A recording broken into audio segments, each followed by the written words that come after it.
Good morning, everyone. Welcome to the Congregation Church of Northridge. Please stand and join us if you're able. I will bless thee, O Lord. I will bless thee, O Lord. I will bless thee, O Lord, with a heart of thanksgiving. I will bless thee, O Lord, with my hands lifted up and my mouth full of praise, with a heart of thanksgiving. I will bless thee, O Lord. I will bless thee. I will bless thee, O Lord. I will bless thee, O Lord, with a heart of thanksgiving. I will bless thee, O Lord, with my hands lifted up and my mouth full of praise, with a heart of thanksgiving. I will bless thee, O Lord. I will bless thee. I will bless thee, O Lord. I will bless thee, O Lord, with a heart of thanksgiving. I will bless thee, O Lord, with my hands lifted up, with my hands lifted up, and my mouth full of praise, with a heart of thanksgiving. I will bless thee, O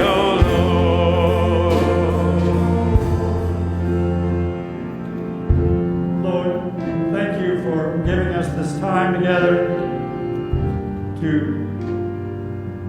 honor you, to worship you, to come together as a community and worship together and support one another.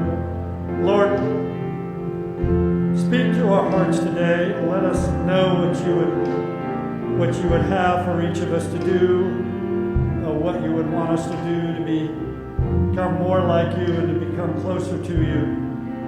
Speak to our hearts today, Lord, and may we lift you up. In Jesus' name, I pray. Amen. I will bless thee. I will bless thee, O Lord. I will bless thee, O Lord, with a heart of thanksgiving. I will bless thee, O Lord, with my hands lifted up and my mouth full of praise, with a heart of thanksgiving. I will bless thee, O Lord, with a heart of thanksgiving. I will bless thee, O Lord.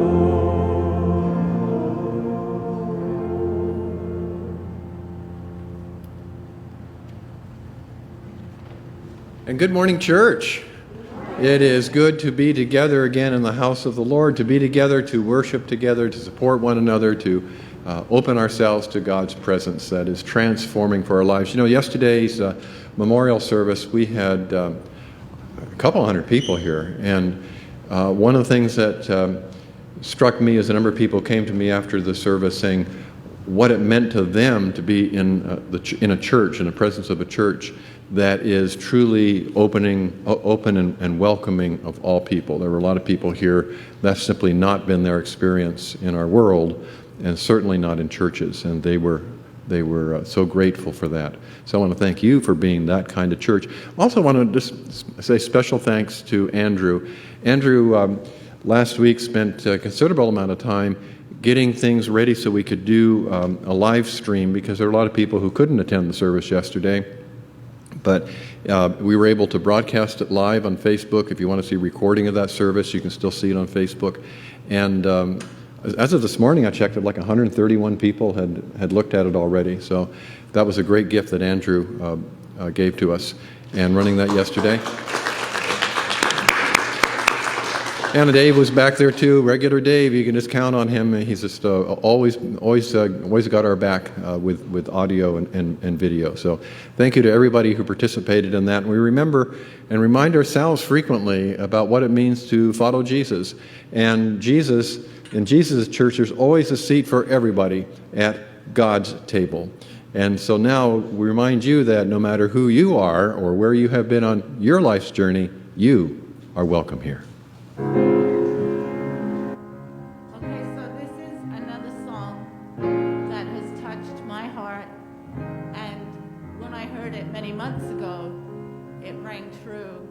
But it seems now, as we become more divisive as a country, and people are on either side of issues all the way around, that we just need to pray for God to turn this around.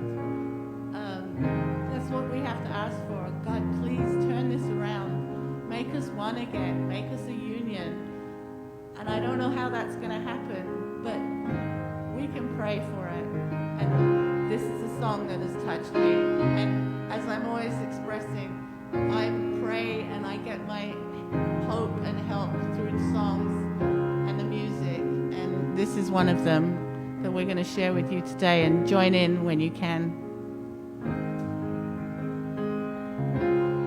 I'm praying, God, come and turn this thing around. Yeah. God, turn it around. God, turn it around. God, turn it around. Calling on the name that changes everything. Yeah. God, turn it around. God, turn it around. God, turn it around. 'Cause all of my hope is in the name of Jesus. Breakthrough will come in the name of Jesus.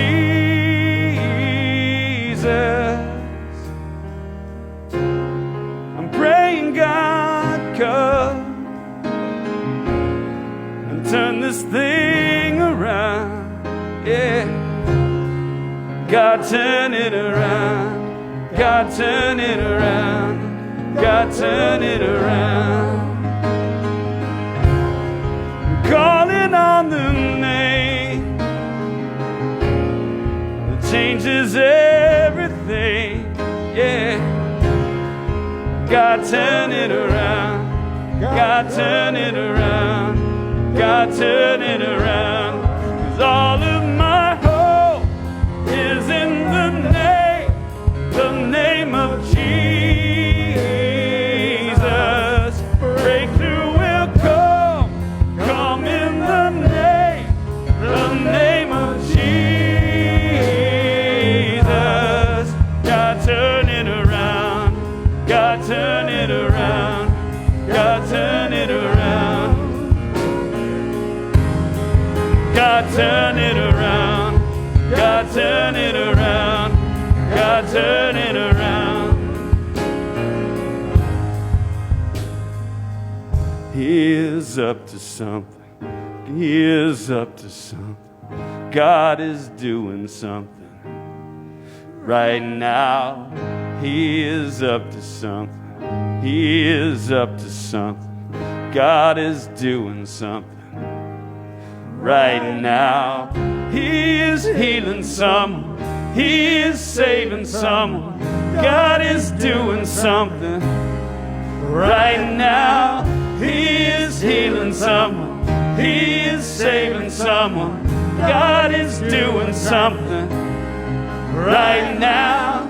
He is moving mountains, making a way for someone.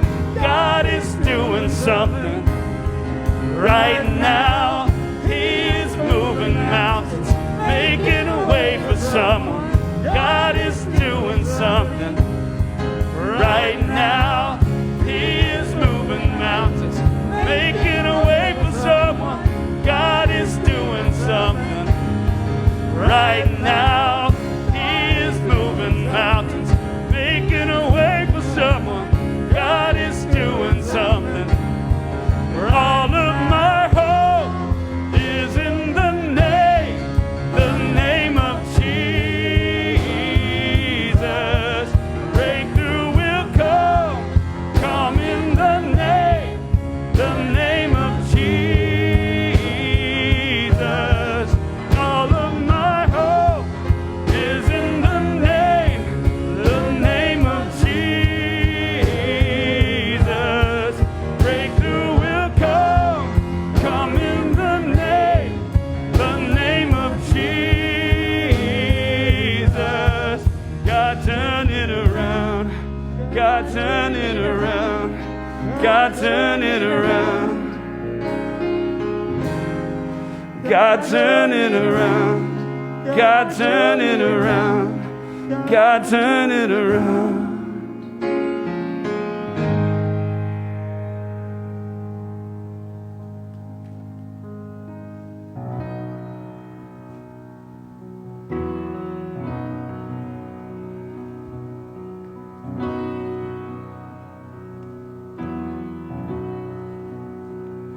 Lord, I confess, bowing here, I find my rest. And without you, I fall apart. You're the one that guides my heart.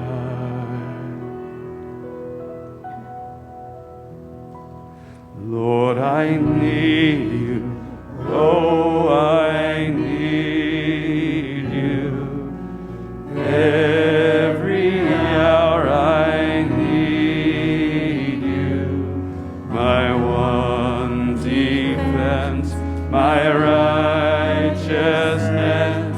Oh God, how I need you. Sin runs deep. Where sin runs deep, your grace is more. Where grace is found is where you are. And where you are, Lord, I am free. Holiness is Christ in me. And where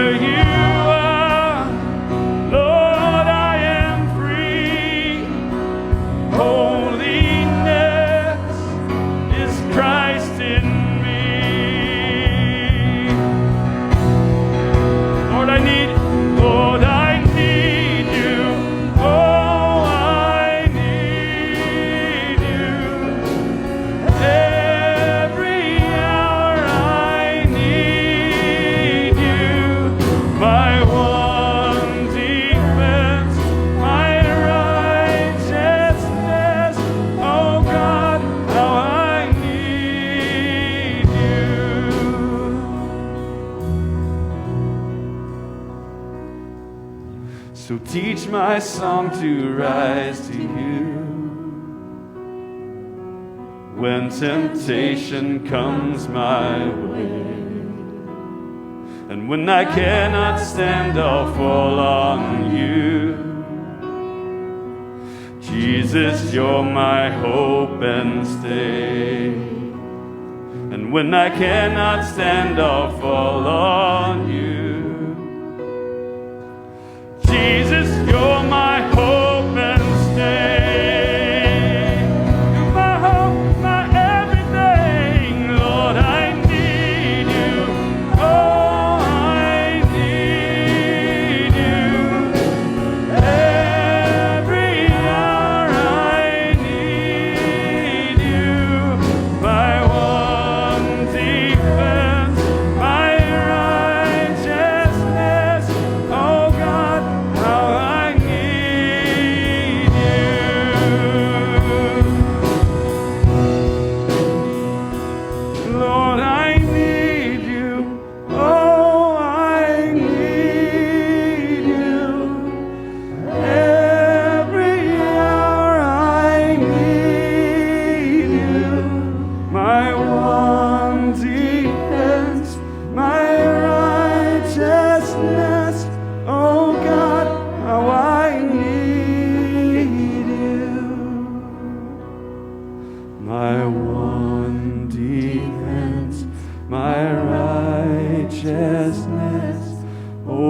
God, how I need you.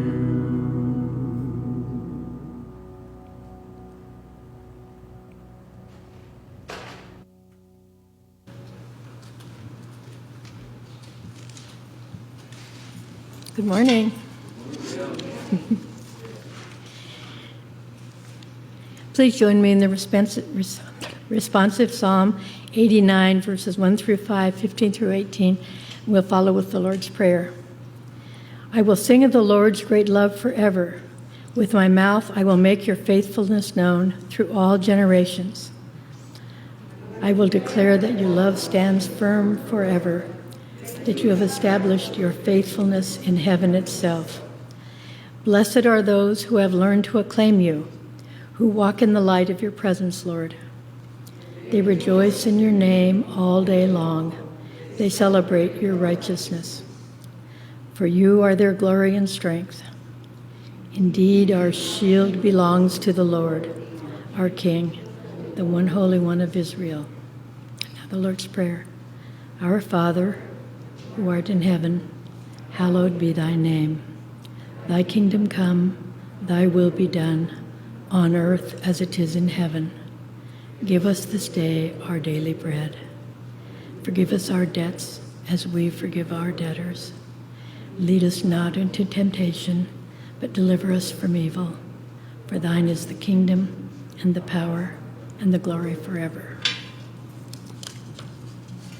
Our reading today is from Genesis 22, verses 1 through 8, and there are notes in your program. Sometime later, God tested Abraham. He said to him, "Abraham." "Here I am," he replied. Then God said, "Take your son, your only son, whom you love, Isaac, and go to the region of Moriah. Sacrifice him there as a burnt offering on a mountain I will show you."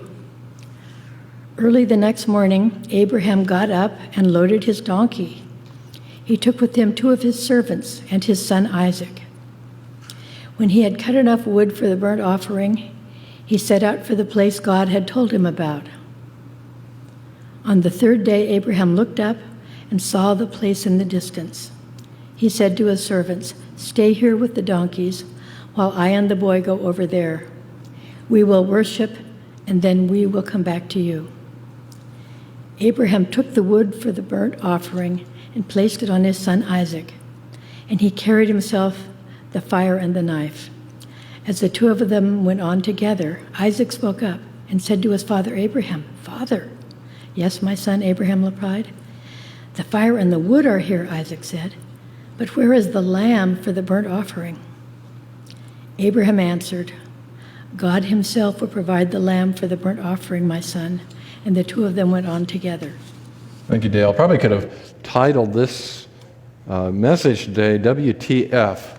What is going on with this? That God, who we call a loving God, has asked Abraham to sacrifice as a burnt offering, no less, his one and only son. There's a Yiddish folk tale that asks that question that says, why didn't God send an angel to Abraham to tell him to sacrifice Isaac? And the answer is because God knew that no angel would take on such a task. So be honest.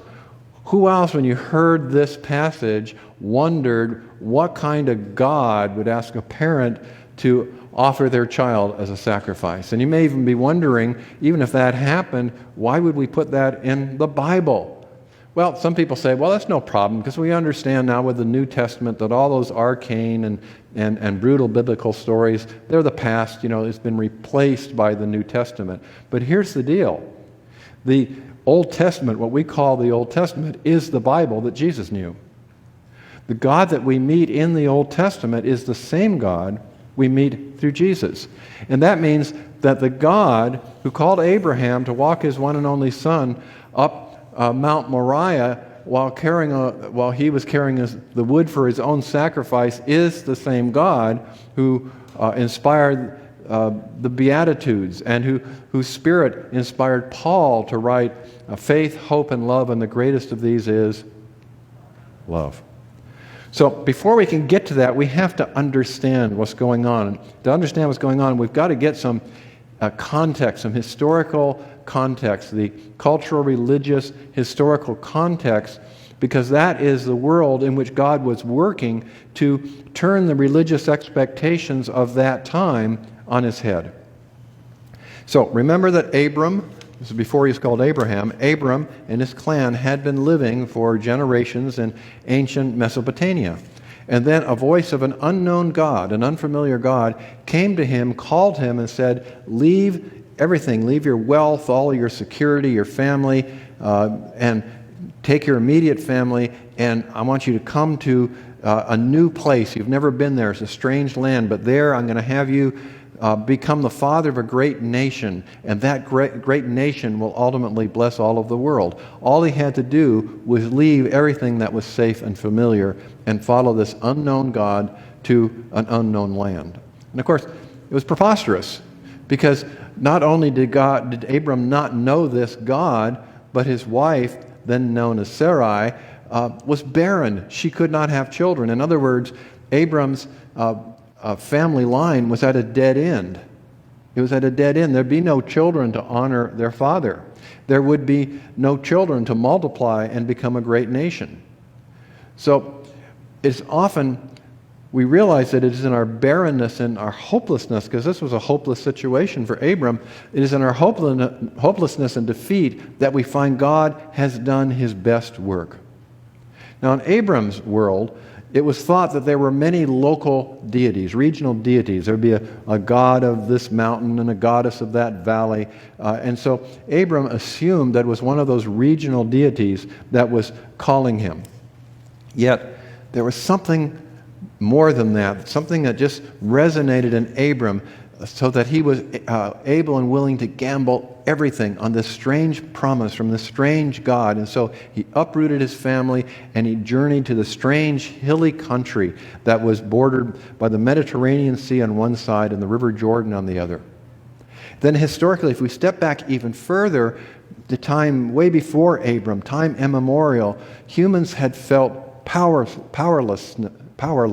against the forces of nature.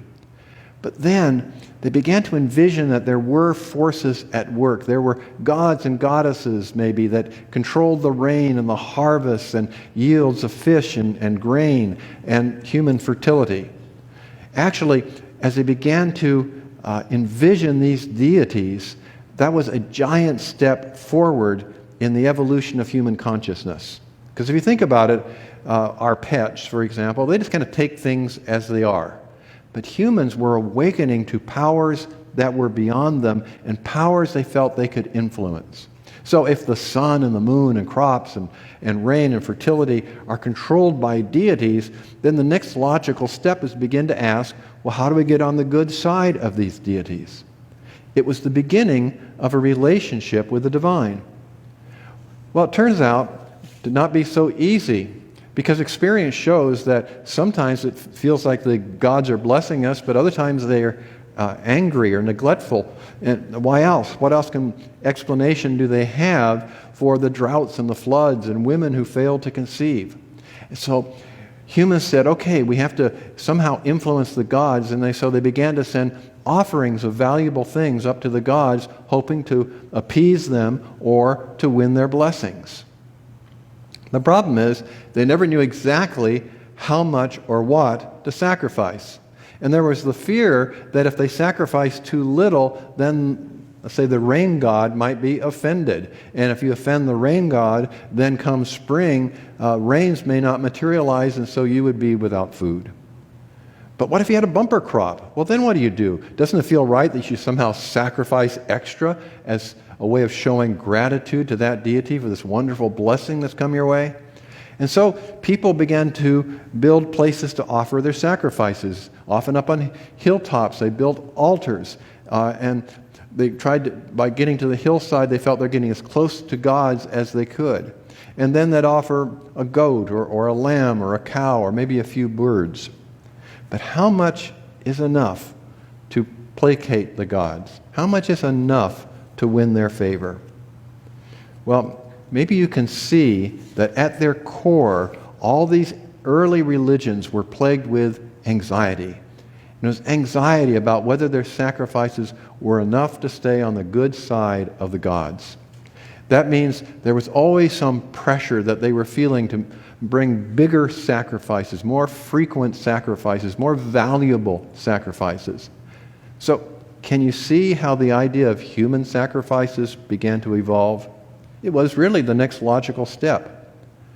But what does it possibly, this idea of human sacrifices, what does that possibly have to say to us about our faith and about the faith of Jesus?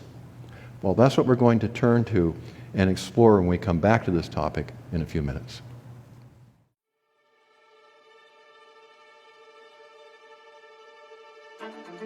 A world filled with people, each one unique, moved by various passions, filled with distinct gifts. No two lives are the same. Though their journeys may intersect, one's path is their own. Each has their own voice, their own drive, their own purpose. But too often, our uniqueness becomes a barrier. Our differences become divisive. The very things which make us individuals become stepping stones towards inequality, prejudice, and hatred. Yet there is one thing we all have in common. We were all created in the image of God. At our very core, beneath the quirks and idiosyncrasies, regardless of race or social status, we are all the same. God's handiwork, fearfully and wonderfully made by a passionate creator. A beautiful part of his creation. A tapestry designed to be at its most vibrant in unity.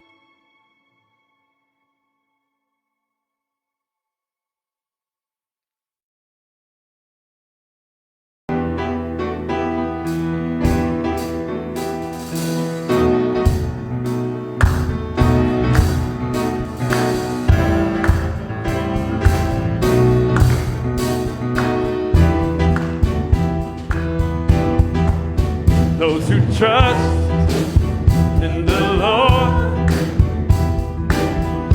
are a strong mountain. They will not, not be moved. Those who trust in the Lord are a strong mountain.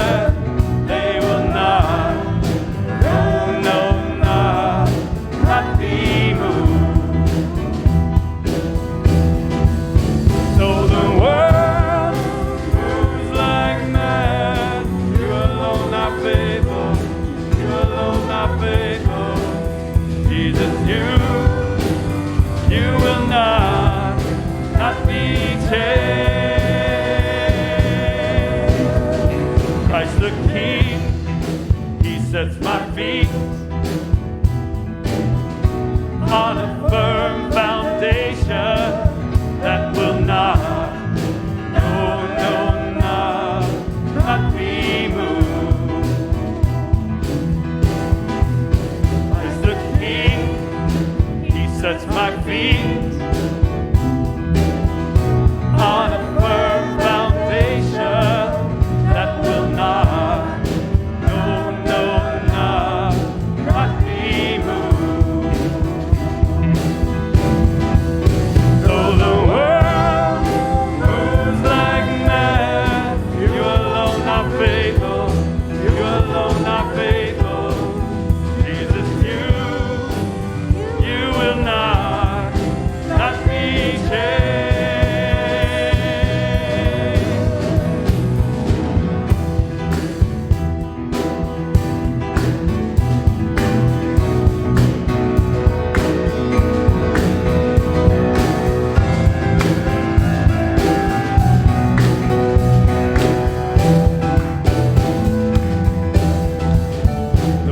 Trust in the Lord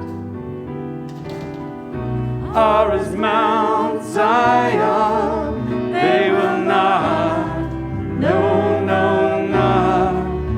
be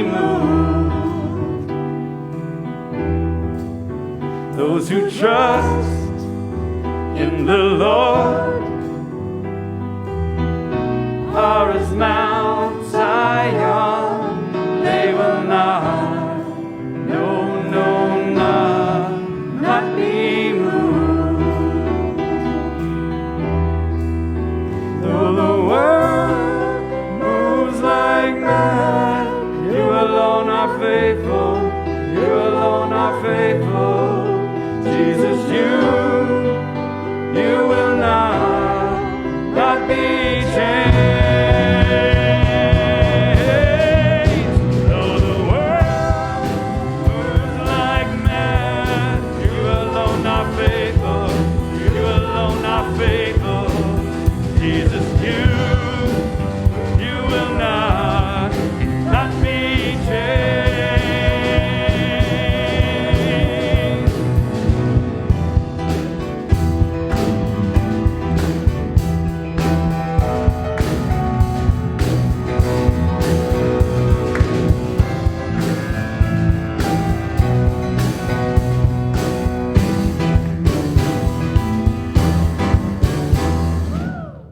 When they reached the place God had told him about, Abraham built an altar and arranged the wood on it.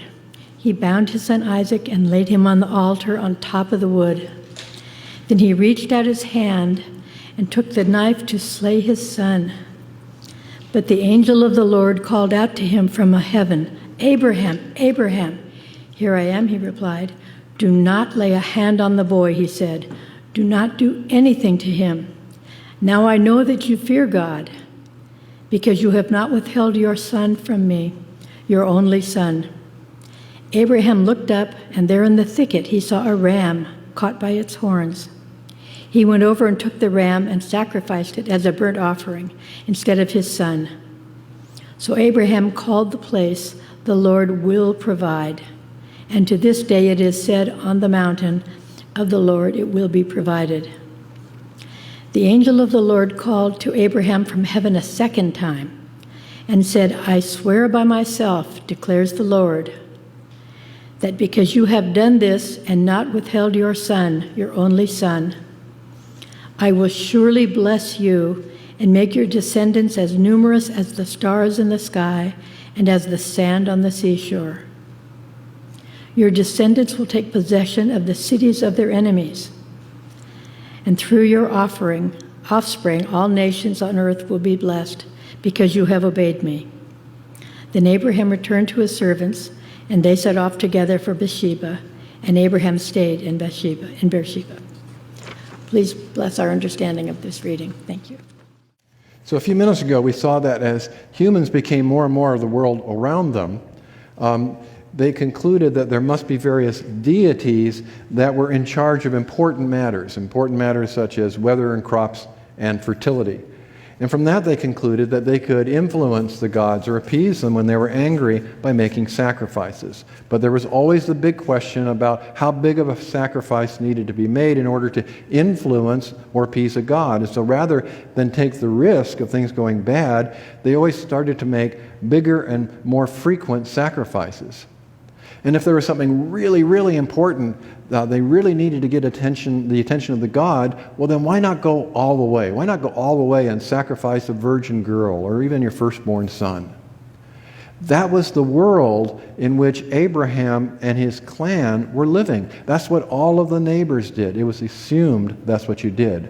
And so we should not be at all surprised that in today's passage, when God spoke to Abraham and said, "Look, drop everything and go sacrifice your son," he was not confused about that. Did you notice he didn't say, "What are you talking about?"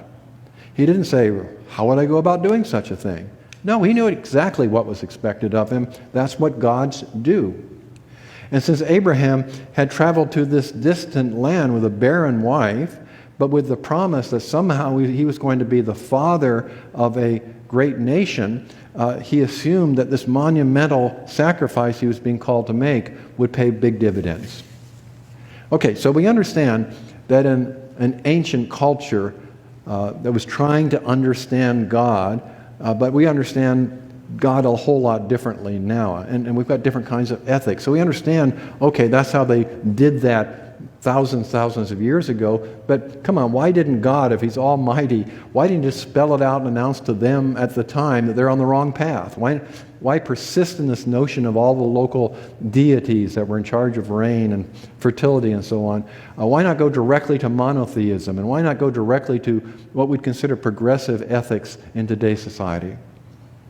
And that is because faith, both as individuals and then also as a society, is a journey that unfolds over time and through many encounters with God, through many situations of life.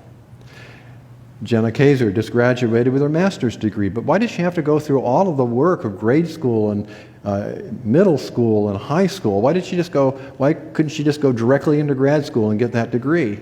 It's because first she had to learn her letters, and then she had to learn to play well with others at recess, and then she had to learn how to study for her SATs. Likewise, Abraham had a great deal to learn about God. But the amazing thing is that over his lifetime, his relationship with God became so profound that it changed the history of religion. But not instantly. Life doesn't work that way. All of these stories are roadmaps about how we can travel life, about our inner journeys, about our evolving relationship with God. These stories work on us as we work them out through our lives, and over time they affect our individual lives, and then our individual lives begin to affect society. And not only that, and this is really important, this is the key point, God had to learn a lot about Abraham. You see, true, Abraham had risked everything on following God, but also God was risking everything on Abraham, risking everything that this would be the one who would build a special kind of family upon which a nation could be built that would bless the whole world. So in Genesis 22:1, it says, after these things, God tested Abraham. So you have to ask, after what things? What are we talking about? Well, it had been sort of a mixed bag with Abraham, which is why God needed to be sure before he took the next step. On the one hand, we've seen that Abraham had done some things showing great faith. He did answer the call, and he traveled to Canaan. He welcomed and provided for strangers, which was the highest virtue in the ancient Near East. And he did develop a trust in God that was so deep that he could risk actually debating with God in person, which he did as when he negotiated with God the fate of his nephew Lot, who was living in Sodom. But like all of us, it was a mixed bag. Abraham both trusted God and fell short.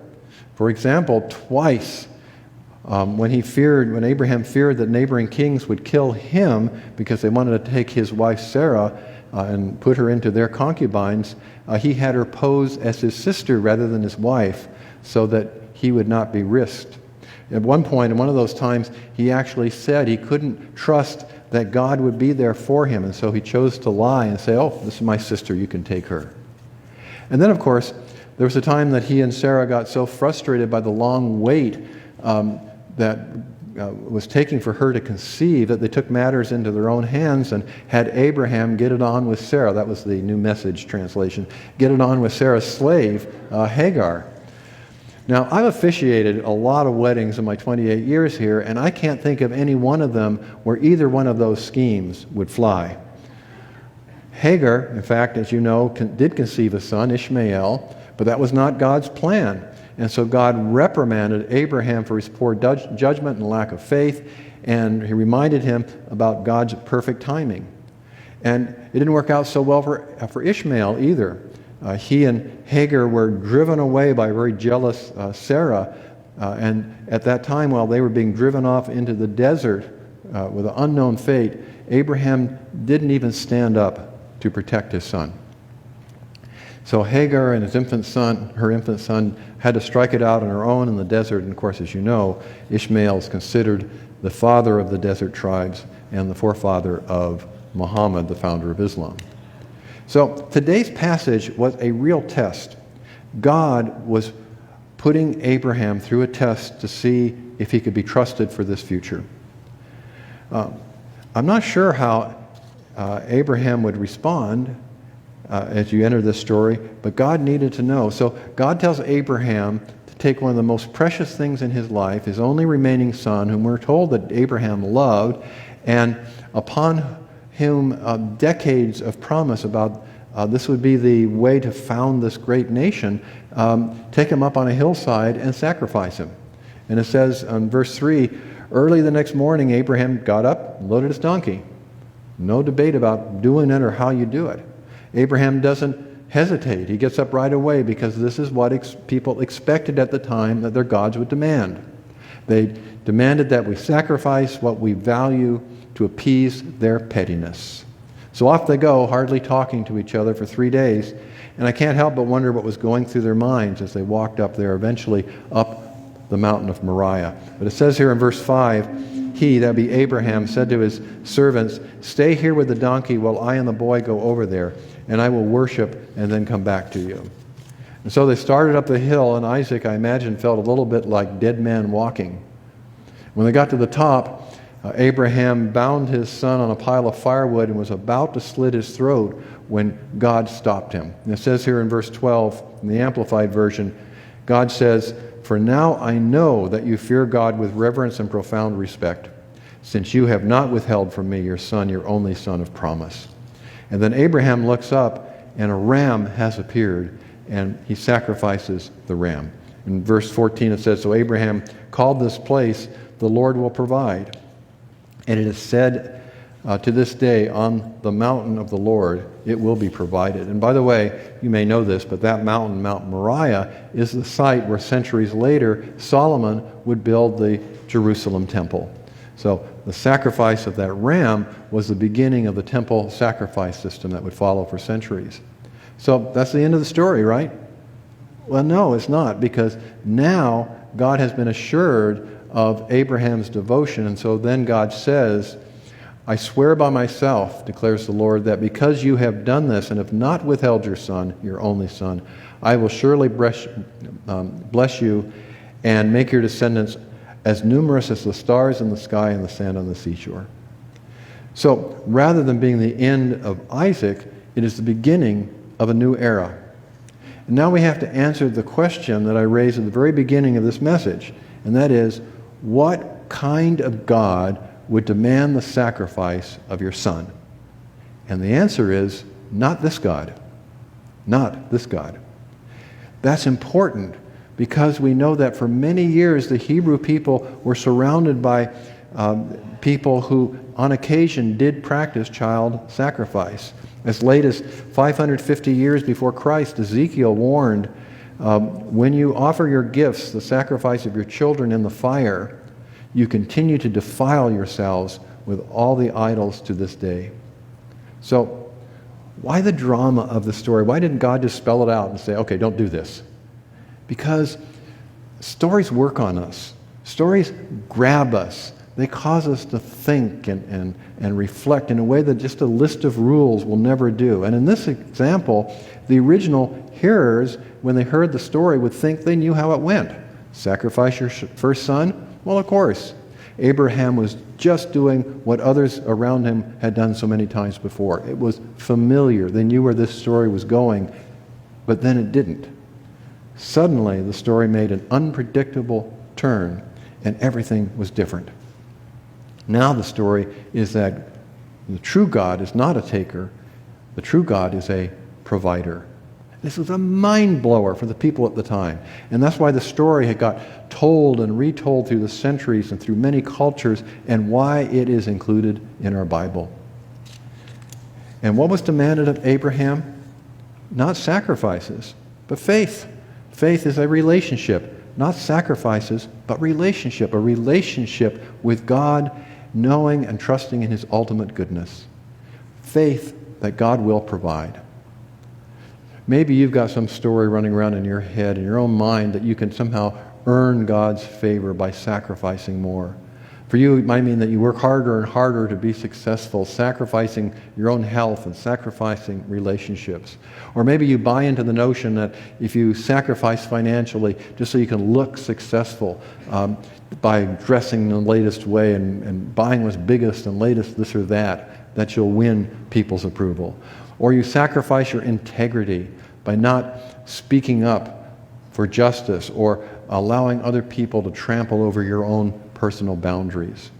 Those gods of work, materialism, and people-pleasing, they will keep demanding more and more of you, and they will give you less and less and less. But God's love is freely given, and His love will nurture and sustain you dependably through your entire life journey.